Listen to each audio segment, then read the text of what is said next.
Magandang gabi po sa inyong lahat. Tayo po ay pupunta ngayon sa Algat at ito ay dala naman tayo sa Musamia at ang highway na ito ay papunta doon sa Jeddah, Magkaalay. Ay ganun ba? Ay alayan, nandito na kami. Nandito na kami sa highway papunta naman. Ayan, nakita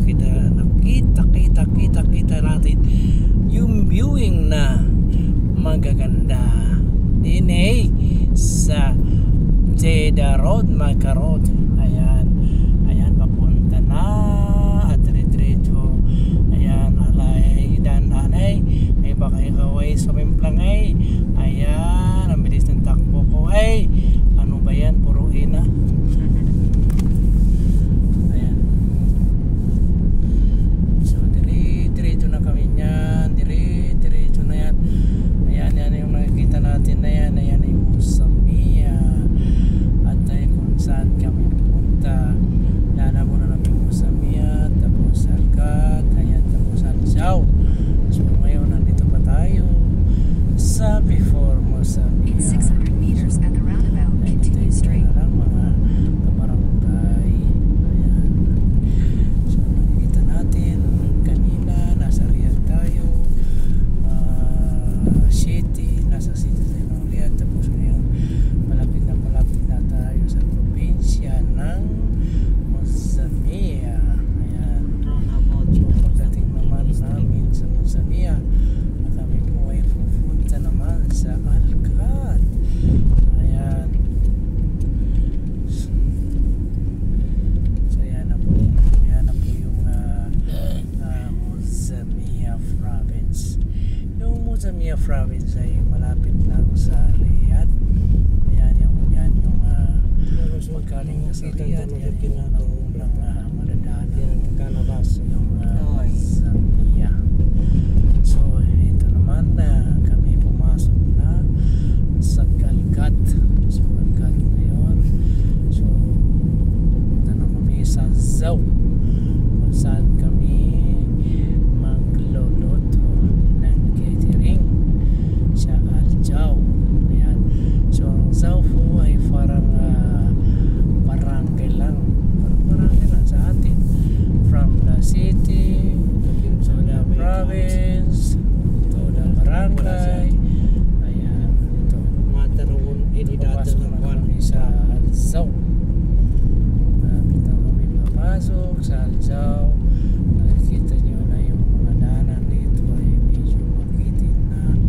Ayan, makitid dito pero sa atin sa Pilipinas malaki yan. Dito yung highway sa probinsya o sa barangay ay malalapat pa rin. Ayan, nakikita nyo sa dito international pero pag dito na Saudi, pang barangay na highway lang. Kanina doon sa mga unang video, yun yung pinakamalaking highway kasi 5 lines yun yung papuntang Jeddah tapos yan yung sa kabila naman nakasugul. So ganun kalapat dito sa Saudi Arabia. Ayan, so nakikita natin yan, no? Ayan. Ayan yung Tamoko ay alalay lang kasi dito sa loob kasi ay mayroong mga mahams dito na madadaanan. Tapos ingat lang talaga kasi dito sa Pilipinas na yung mga hams doon ay may kaliitan dito ang lalaki dito. Palibasa nasa Saudi. Ayan, sa Jaw ba sa padilim na dito pingguan ni kuha na kanya nanay pataruni ka kanya sa Jaw. Jaw Pero itong Museum Musamia, Municipality ng Sao. Malin Piris. Ito naman ay papunta na sa mga barangay. Yun yung hindi ko alam kung ano bang mga district. Pero alam ko marami pa kaming daanan na district bago yung kinaroon na namin kung saan kami magluluto ang aming catering na shawarma. Ayan. At hindi man pwede din parang probinsya rin. Di ba sa probinsya pag nasa doon ka na wala rin ilaw. Yan, ganyan dito pa. Ay, yung ilaw dito, nakita mo meron naman tayo naalala naman tayo sa isang district ay may ilaw naman. Yan.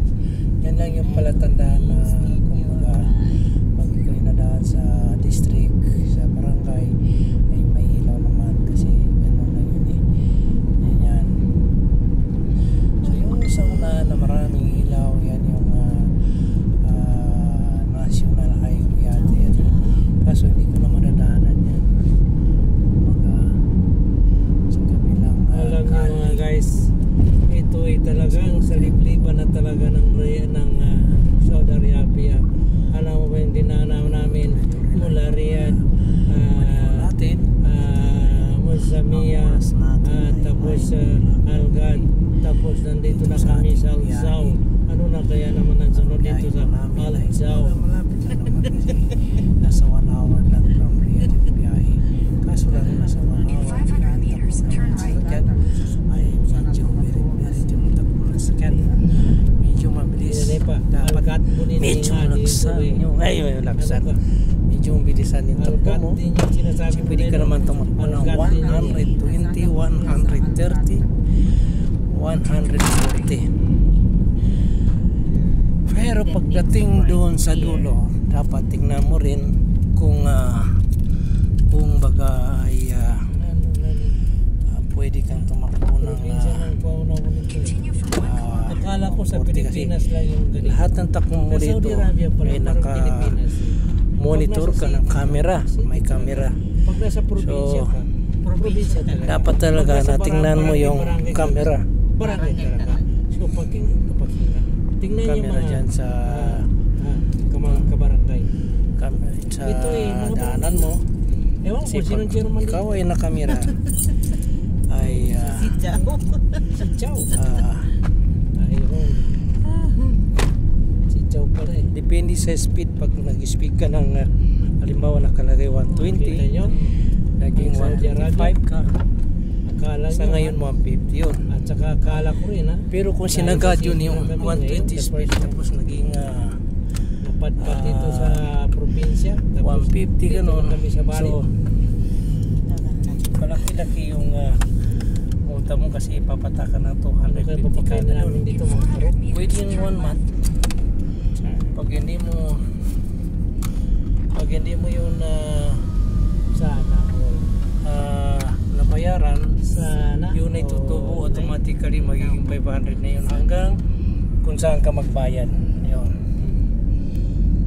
Kaya ang ginagawa natin, ang maganda doon ay pag ikaw ay nakamera, bayad ka agad para wala ng tubo. Take the next left.